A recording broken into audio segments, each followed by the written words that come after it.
Hello and welcome back to the My Journey podcast, where we've changed a few things around, but we'll talk about that a bit more as we get into the episode.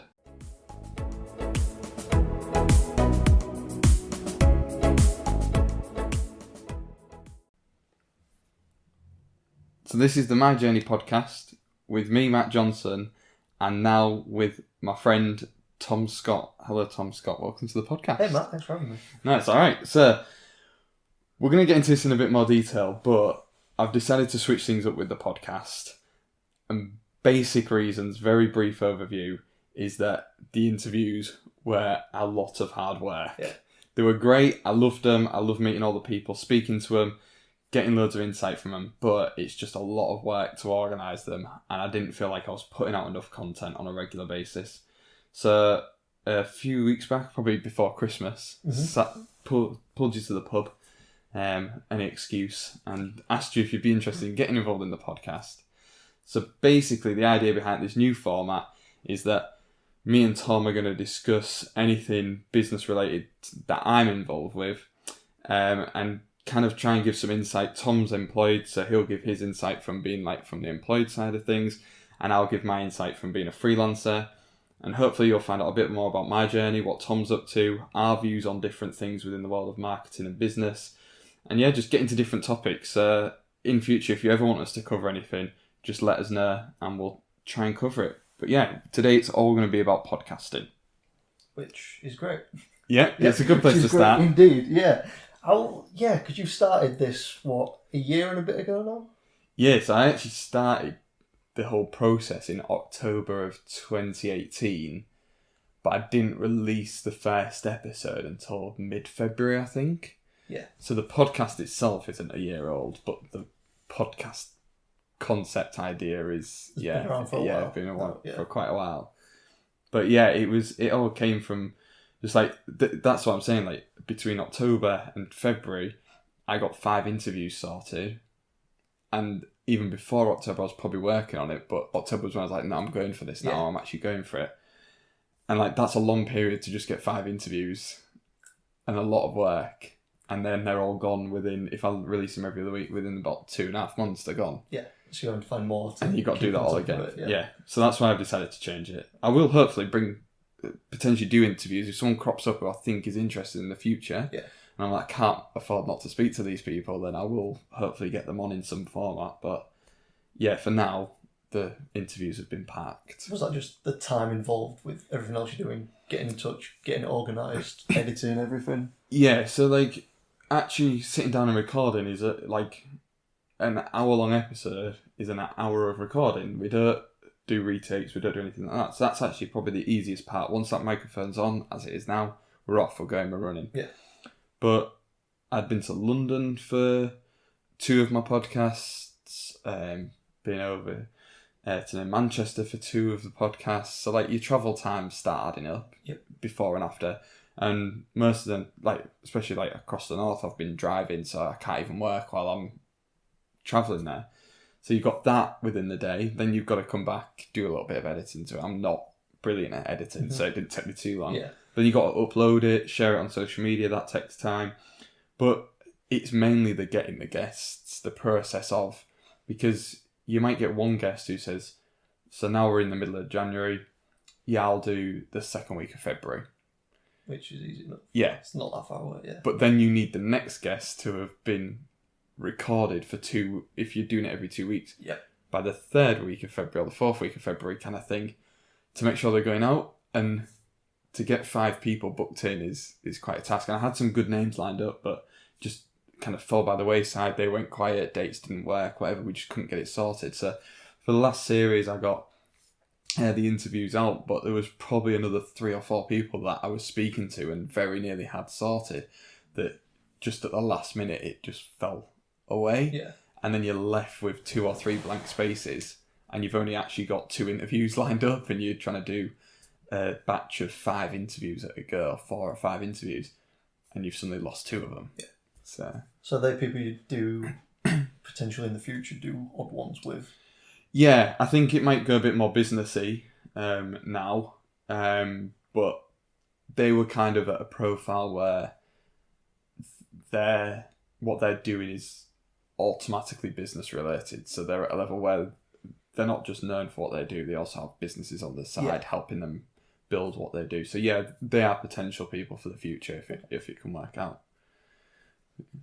So would you change the name of the podcast at all, or are you just going to stick with what it is and just change the concept slightly? I think we're going to stick with it Yeah. because it's almost changed. So before it was the My Journey podcast because I was interviewing people about their journey. So it was like their story stuff, and they were almost like, if you thought about like, title would be Drew Purvey, My Journey. So it's like Drew's journey.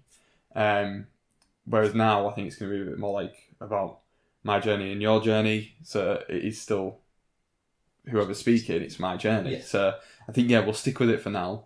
I was thinking about completely setting up a new podcast, but then I was like, we've built something with this. It's not huge, but we've built something. So I'd rather use that. And if people who've listened to the previous things aren't bothered, then they can unsubscribe or whatever. But hopefully, because it's more regular, we'll get more people listening and more people involved. Oh, definitely makes sense. So, where did you come up with the idea of this? I think I remember you talking about this.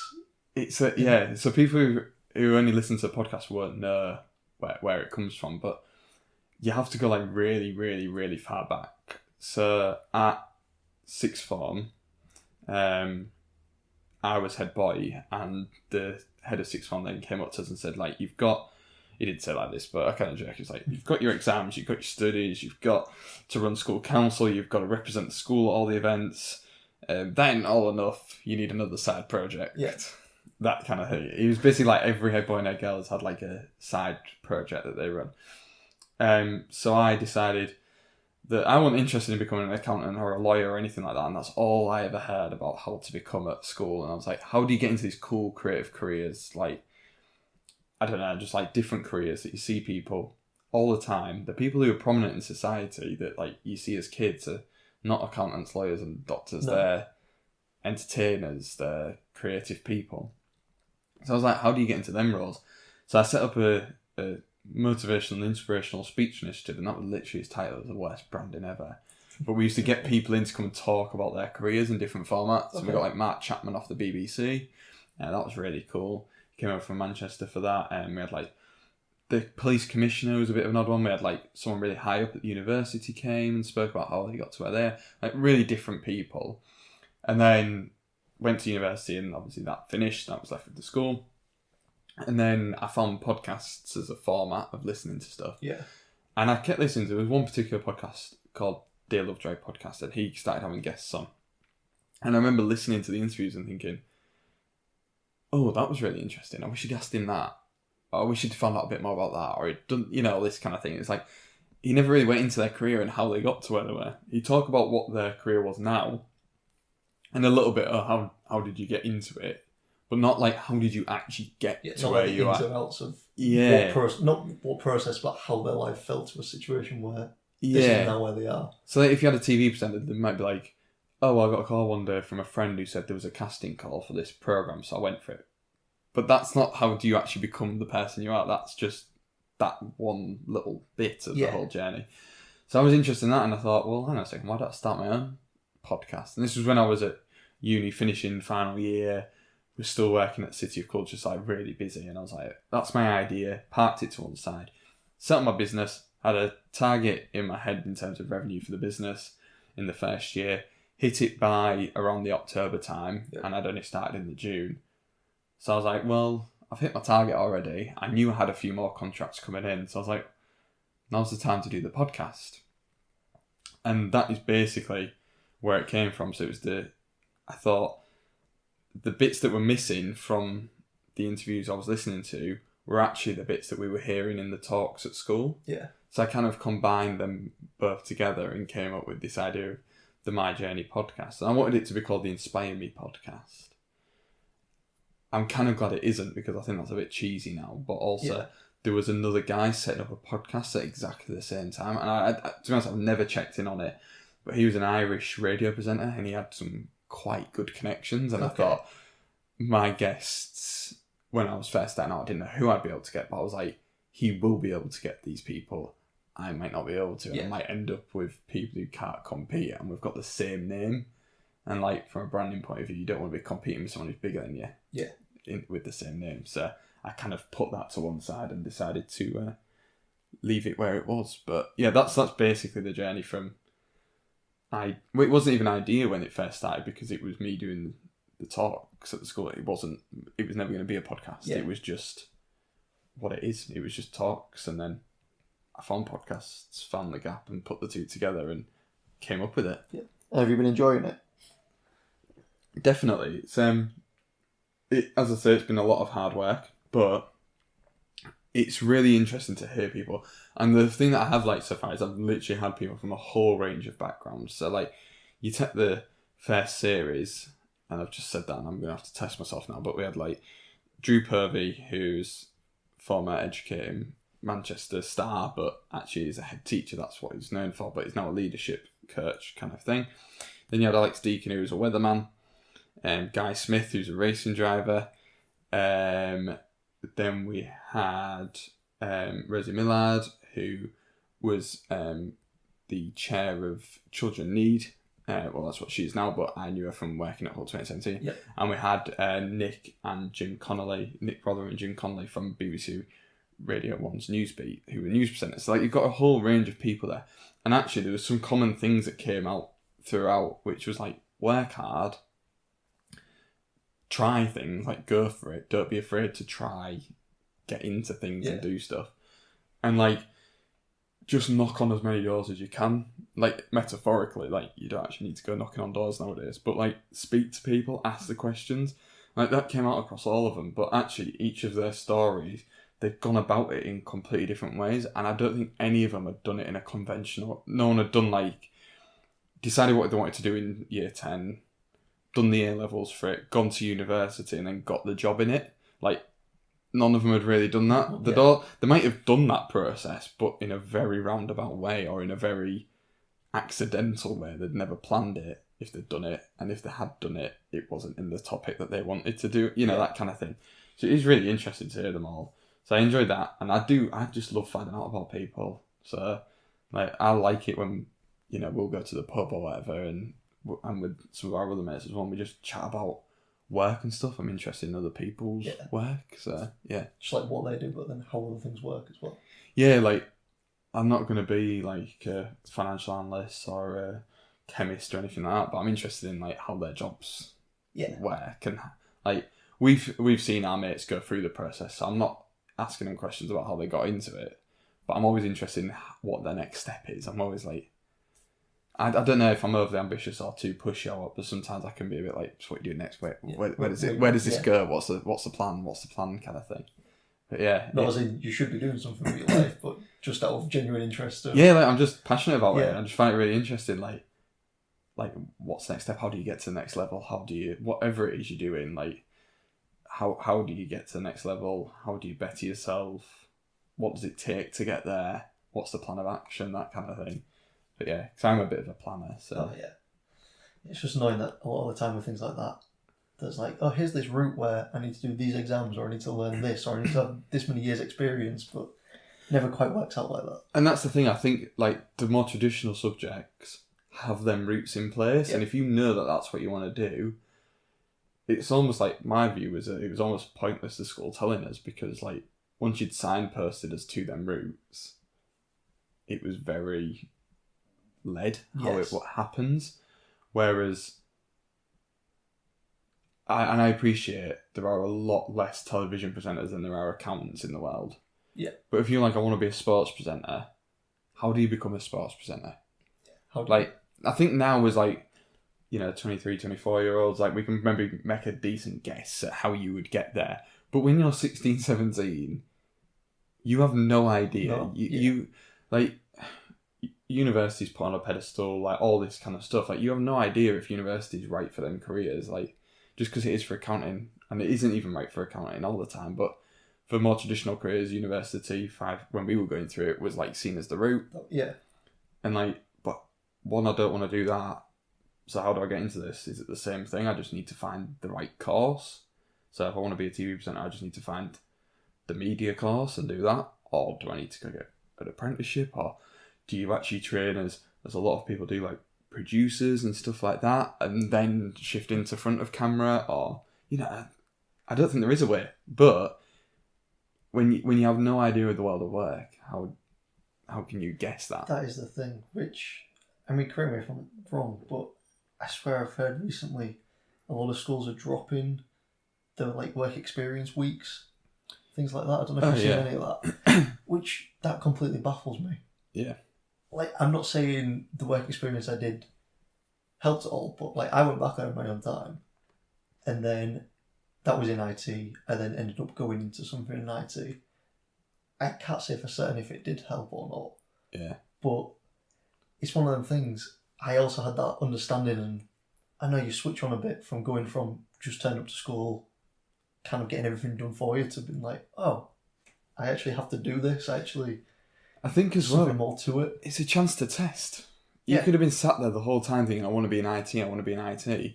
You go do the job for a week, and there is an element of that job might not have been a great example of IT, but you might sit and go, actually, this is not what I thought IT was. I knew I wanted to work in business. If someone said to me now, I want to work in business, I'd be like, what in business? What business, yeah. And that's exactly what people should have been saying to me, and some people did. But it was once I went to university and did the common first year, they actually went, oh, it's marketing that I like. That's I don't what I like. I'm not bothered about the finance and the HR and stuff. It's the marketing I like. Yeah. But to me, it was business. That's what I like. I did my work placement at a sports journalism place and loved it. It was great. I just watched football all week. It was great fun, but actually it taught me a lot about, just things like getting up at 9, leaving at 5, but that work ethic and having tasks to do. Not sitting in the lesson and being spoken at. You actually had things you had to complete. Yeah, that's how it isn't. With mine, it was just little things. I was only there for a week, but just getting me on the phone, just for answering the call to just someone else. Apart from, when else do you do that? Especially growing up at school, if you've got a mobile, it's someone that you know that's ringing you. Yeah. Or if it's house phone or something, it's normally a family member or something. Yeah. There's very, it's not often you have to speak to someone else that you don't know. And then, especially if it's something you want to be going into, it's how do I deal with that situation? I also think as well, as kids, when you come through, you think teachers know everything. And, they do know a lot. But, they know how to get into teaching. They don't know how to get into these other jobs either. They know what they're told. So actually, by going and doing a week's work experience with somebody in IT, you can say to them, well, what do you look for? How I really love this. How do I get a job here? And they might say, well, come to me in summer and I'll give you a job for 6 weeks in the summer. Or they might say, well, what you need to do is you need to go get this qualification or this university course or this apprenticeship, and you can look at these places. They know how to get into jobs because they've done it. Yeah. Whereas your IT teacher doesn't necessarily know how to get into IT jobs. Yeah. They know how to teach IT. It's completely different. And I think you don't realise as a young kid that that's the case.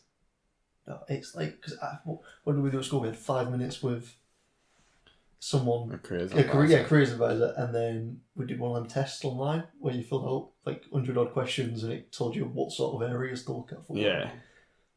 But I remember it must have been one assembly where they basically stood up and went, we're essentially training you for some jobs that don't even exist yet. Yeah. It's right, how do I build a career path around that? Yeah. And my thing is I've heard some educational establishments, universities as well, saying we're training students for the jobs of tomorrow. It's well, if you're being totally honest, I think that was probably a better approach what the school had, which is we don't know what the jobs are. We're teaching you core skills. Whereas people saying the jobs of tomorrow, and then they're teaching them coding, it's no, that's a job of today. Yeah. That shows how behind the times you are if you're saying that's a job of tomorrow. But yeah, it is crazy. But there's no, and it is hard because as the podcast interviews have shown, there is no set way into any job. No. And you do change your mind throughout your career, all these things. But at least having some kind of rough path for every job, and not assuming that because 30% of people become accountants, that 30% of the kids want to be accountants. Yeah. And even if they do, what are the other 70% want to do? How do you help that one kid out? And I don't know. I just I thought I think it has changed a lot now. Like apprenticeships are a lot more of a focal point, and employer skills are a lot more focused. I don't know about the work experience. There might be other reasons behind that. I suppose it's a massive task. Yeah. But I do think employers are getting a lot more involved in schools and from an early age. Yeah. But I think it definitely needs to be. Yeah. Just that initial bit of going into it, like, especially when you're saying with apprenticeships changing, like, because that's my line of work. It's the whole idea behind it. Like, if you say to anyone, "Oh, we've got an apprentice," straight away you're thinking of like some 16-year-old plumber, bricklayer sort of thing, like someone that's right there. But the whole apprenticeship now, the way that's working is they shouldn't use apprenticeship for the word of it, but it's workplace learning. Yeah. So the amount of courses now that literally anyone, any age can go on. There's so much that's funded in different streams. So many different things you can do. Degree apprenticeships as well. Yeah, exactly. There's so much, and it's like, but then that's the thing of that's great once you're in work, and you're then furthering your own education, but then there's still that gap, isn't there, from getting into it. Yeah, and I think it's always going to be a huge leap from actually being at school to being in a employment, but. Yeah, it is tough because like my route hasn't been conventional, your route hasn't been conventional. Of our friendship group, there's probably a few I can think of that have gone maybe a set route and it's worked. Yeah. But yeah, it is tough. But depends on the person, depends on the environment as well. Like you can be the smartest person out there or all this or whatever, but it just completely depends. Like, but if you don't know what you want to do, that's the thing. That is 100% the thing. Yeah. Like. I've been hired to places because I've known people, so that's got my foot in the door, and then it's been the interview from there. Other places have basically looked at me and gone, I don't really care what skills you've got, I'm more interviewing you as a person. Yeah. So that's the thing, like, you've got to have a decent balance of both, but yeah, it completely depends what industry you're going into.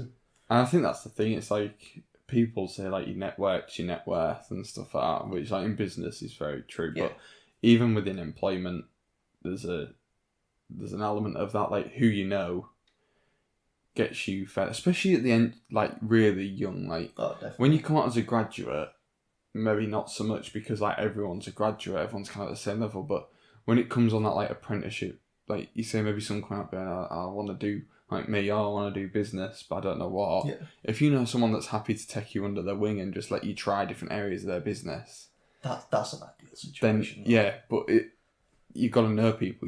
That's not going to be advertised. That's through knowing people. Yeah. You can be as qualified as you like, as smart as you like, but if you don't know the person who's going to offer that, you're never getting it. Exactly. No one's going to say, we're after an apprentice to try every different area of the business. Yeah. You say that. Yeah. However, my sister did fall down that exact route. Right, okay. Which felt quite lucky for her. That's cool. But yeah, it's just finding that, I think getting that bit of experience behind you. Yeah. Being that kind of decent person. And then it depends, if you are going down that apprenticeship route, if you can find something like that, perfect. But I don't know, I think, because obviously you went straight through uni, I did the apprenticeship route. Like, that was what was right for each of us. Yeah. But I didn't really know. I knew I was good at IT. I knew I enjoyed it at the time, so that's why I went down that. But yeah, it could have been anything. Just picking up like a business admin role in some workplace. Like, some of them you can go in at that level, can't you? And then once you've been there for a while, as positions open up, like, oh yeah, I know the business now, so try that out. And it's like there was quite a lot of snippets from the Drew Purvey podcast when I interviewed him, but like as a ex-head teacher, he was saying it's like finding what you're passionate about, and there's something we mentioned within that about the fact that the gaming industry is now worth more than music and video, or was at the time. I'm assuming it still is. But you've got music schools, you've got drama schools, you don't have gaming schools. Yeah. That gaming industry still needs all of them core functions that a music school would, or a drama school would. Still needs technical people to build games and that kind of thing. Still needs the players and the stars. It still needs accountants, HR, sponsorships. You know, all these different areas of any business. That industry still needs. And if you're someone who's like, where he was saying, like, if you find what you're passionate about, then you don't work a day in your life kind of thing. And that's like, Yeah. it's quite interesting that these industries have made the change, but like some schools aren't making the change and stuff like that. But it's an interesting one. I think as well with like the podcast, the other thing that I learned was that you will get setbacks as well over the time. Yeah. I don't think any of them have like just gone like entry level, next level, level above that, level above that, level above that. Right, oh no, I'm here, I am. Like, even people at the top still get knocked back. Rosie's was quite an interesting story about like some of the stuff she went through. The guys in the BBC spoke quite openly about their journey through that. Yeah. It is not no one. It's not Even if there is a set route, I don't think there's a way to actually ever. It'd be interesting to know if anyone thinks there's been a set route laid out for them and they've stuck to it all the way. Yeah. No, that makes. How do you think you're doing on like your route so far? Oh, God. Because you did on your Instagram. There was your 12 Days of Christmas, which was highlighting all the great things that you've done so far. Yeah. Which was amazing to see, and it was especially like from a friend standpoint, like kind of sitting back and going, "Yeah, you've actually done a hard job with this, haven't you?" But is there any things? Obviously, you wouldn't highlight it in that, but what sort of stuff's not gone so great? I think the thing, like with my journey, is I genuinely didn't know what I wanted to do. Yeah. It's funny because I sat down with my mentor last year that I'd had at sixth form, been assigned to me, and he said he remembered when I walked in the room and he went, "What do you want to be?" And I went, "An entrepreneur." And he went, "What doing?" And I went, "I don't know." Yeah. And he went, "Oh, this is going to be fun." and it's true. I just knew I wanted to work in business, and I love the idea of making money and selling things and finding an idea and running with it and that kind of thing. But I genuinely didn't know what. And I think I've always been like a bit of an all-rounder. I've never really stood out in a particular skill. Yeah. Like even with football, like they'd play me anywhere. Like I was never brilliant in one position. I even played in goal a few times, like, you know what I mean? But I'm that kind of person, a bit of an all-rounder, and I wish I'd specialised a bit more at a younger age in something, but I don't know if I knew what that thing was.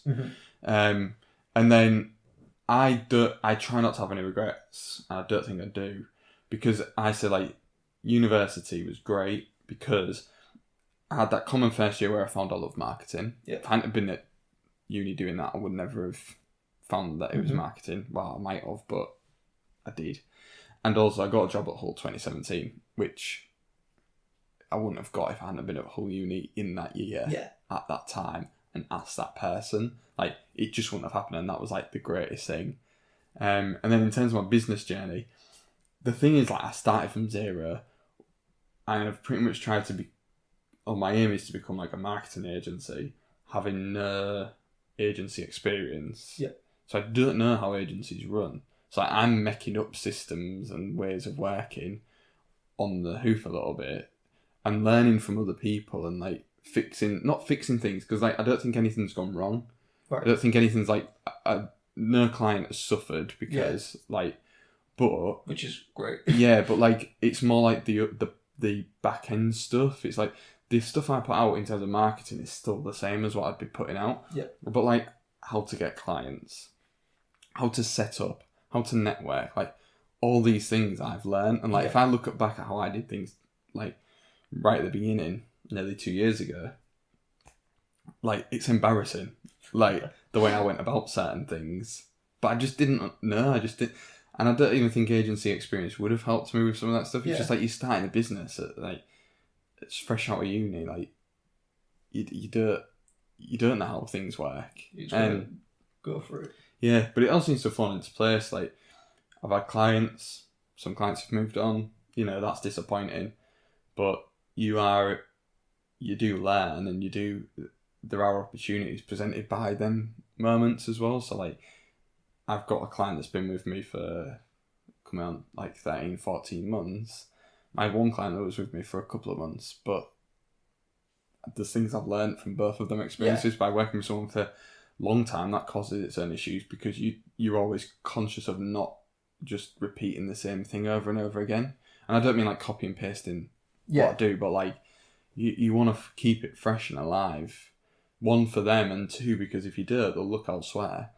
But then also having someone for a month, like, everyone I've worked with has been really nice, even if the contracts come to an end or whatever. Yeah. But working with people on a short term, like, you understand why it didn't work out, and you go, right, okay. So one of the guys I worked with was just like really analytics focused, and I'm more about long term brand building. And he was looking at going, yeah, but this hasn't increased, or this hasn't changed. I was like, but we've been doing it for 2 weeks. I don't think it will have increased. You got to give it some time. Yeah. But had I have known that, like, that's what he wanted, like, now I could have probably, like, kept him on board, because I could have done things differently. But at the time, I didn't. I was almost like, well, no, this is how I do things. And, like, he really appreciated what I did. It just didn't fit with what he wanted. Yeah. And, like, now I think... That, yeah, and also when I first started, I was like, I only want clients in this area, and this area, and this area. I don't want to speak to anyone in this area. Mm-hmm. I wish earlier on I'd just gone, let's get clients. Not be desperate, but, like, client is a client. Yeah. And when you're starting out, you can't afford to be picky. So, that makes sense. But yeah, I definitely don't think there's anything, like, in particular that I would regret. Learned loads, but there's no, like, particular standout moment. Yes. Do you find that you learn different things then from each client? Like, just either from what their needs are, or just how you've gone about something, like, oh, right, yeah, that makes sense. Like, some of my clients, it's like their first foray into social media marketing. So, like, I'm literally teaching them everything they know. Okay. Whereas other clients... Oh, that's my laptop, sorry about that. Other clients are just like, they know a bit, and you can have a really good discussion with them. Yeah. And yeah, you do learn different things. Some clients are really corporate, really, like, quite established businesses, so they do things a certain way, and you see things that happen in terms of the way you work with them, and you go, oh, let me know that, I'll now implement that over here. I see other agencies doing things, I'm like, oh, that's interesting. I know that agencies have seen things that I've done and implemented it, because I don't come from an agency background, I do have a fresh... I don't just do things because that's how agencies do them. I do them because I think they're right. Yeah. Whereas people from agency backgrounds tend to just do things because it's the way an agency works. I feel. I might be wrong. But yeah. Interesting. But yeah, I think that's a great first episode. We've been going for 30 minutes. Yeah, I'd say so. Yeah, not bad. Yeah. But yeah, so we'll meet up again in a couple of weeks or whatever. We'll try and get a date together, and then we'll make these a bit more regular, and you can hear about how I'm getting on, how Tom's getting on. We'll discuss topics like we have today. Yeah. And if anyone's ever got any suggestions for us, please do just send them in. Is there anything you'd like to say to finish off? No, that's all good. I think we've covered everything I've written down there. Yeah. How can people find you on social media now you're going to be a star? Now I'm going to be a star. Yeah. Ooh. I'll probably have to go through some of my social media first. Okay, next week. Yeah, next week. We'll go through that. No, that's good. Right, thanks for listening, guys.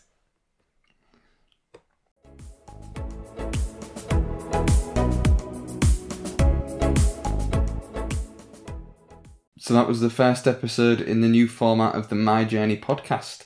Thank you for listening. As we said, we'd love to hear your thoughts on it. So if there's anything you have, any comments, any feedback, if you did like it and you want to hear a certain topic, then please do let us know and we'll try and cover it. We're going to do like maybe 4 or 5 of these, another batch, just to see how it works, see how it's going, then probably reassess after that. But yeah, overall, from my point of view, really enjoyed it. I think it's really good. And until next time, make sure to follow me on social media at the MJ Social on Facebook, Instagram and Twitter, where you can keep up to date with everything I'm up to. Until next time, thanks for listening.